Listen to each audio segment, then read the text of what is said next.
Yes, and start. Sir, I think this debate will have a positive and beneficial effect on the settlement of this strike. Most of the members, almost all the members who have spoken here, have sympathized with the cause of the workers, the demands of the workers. Nobody has said that the workers are putting forward unjustified demands. Now, unfortunately, some issues have been brought in which have created some amount of confusion. Even in the statement of the minister, which he had made here on the floor of the house and in the other house, for example, I must clear those one or two points.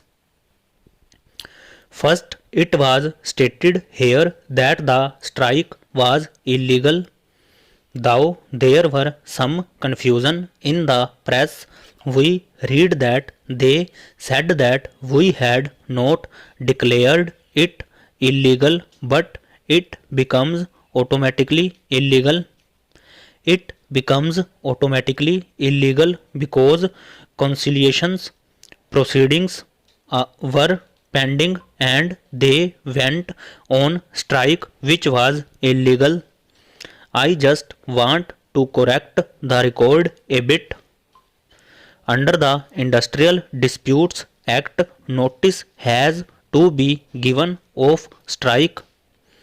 It has enjoined upon the employees of the public utility concern to serve notice before they go on strike.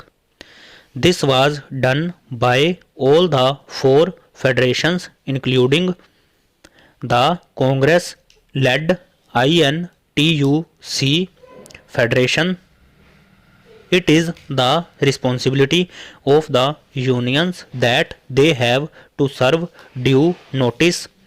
Under Section 22 of the Industrial Disputes Act, once a notice of strike is received, it is the responsibility of the government immediately to start conciliation proceedings, and the Act says that the conciliation proceedings have to be conducted by a conciliation officer. In the present case, no conciliation officer appeared on the scene for the simple reasons that the negotiations were being conducted at the highest level between the minister himself and the leaders of the four federations. The question of conciliation officer coming along and holding conclusion proceedings does not arise in the case. It is not relevant because the negotiations were going on at the top level. Now, to say that conciliation was pending, therefore the strike is automatically illegal, I do not know why they are making so much out of it, except to try to confuse the public that we have done something illegal. It is said that essential services like water supply, firefighting, hospitals, electricity, etc. have been exempted from the purview of the strike. It is quite correct. We always do that. We have also exempted all defense cargo. Any vessels carrying defense cargo will be handled in spite of the strike by us. Passenger vessels will be handled. Any ships which are in distress will, of course, be normally treated as they should be, and whatever work was done during the last 5 days in respect of these matters is being done free by the workers without taking any wages. Do not say that our attitude is an irresponsible attitude.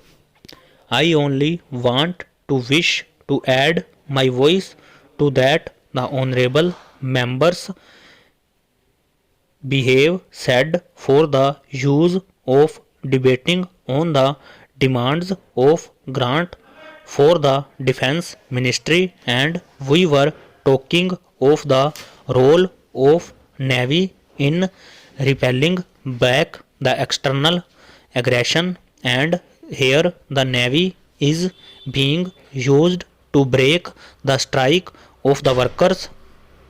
That is a very unfortunate situation which should not repeat in future.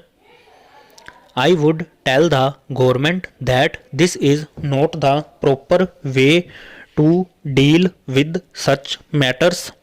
Such strikes have taken place in many countries. This has not happened for the first time. Many times railways, dock and port workers have gone on strike. Longshore men in America have gone on strike so many times.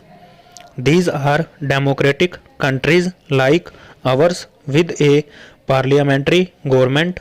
The army and navy have never been brought in to break the strike. This should not be done. It will have unhealthy consequences. Many honorable members had already emphasized this point. I do not want to go into the details of it. The question now is, how is it that wage revision agreements running into crores of rupees were successfully negotiated in the other public sector undertakings? Nowhere it was necessary for the workers to go on strike, neither in coal nor in steel, petroleum, BHEL, or any of the major public sector undertakings where new wage agreements were signed in the course of last 1.5 years. How is it that only in the case of port and dock workers things have come to such a pass where a strike has taken place and it is going to complete 1 week? We do not want the strike to go on. We want settlement. If the government wants to test the unity or determination of the workers, well, I think 1 week is ample to demonstrate them, and it is not necessary to prolong that. We have made it clear. The four federations have also said that.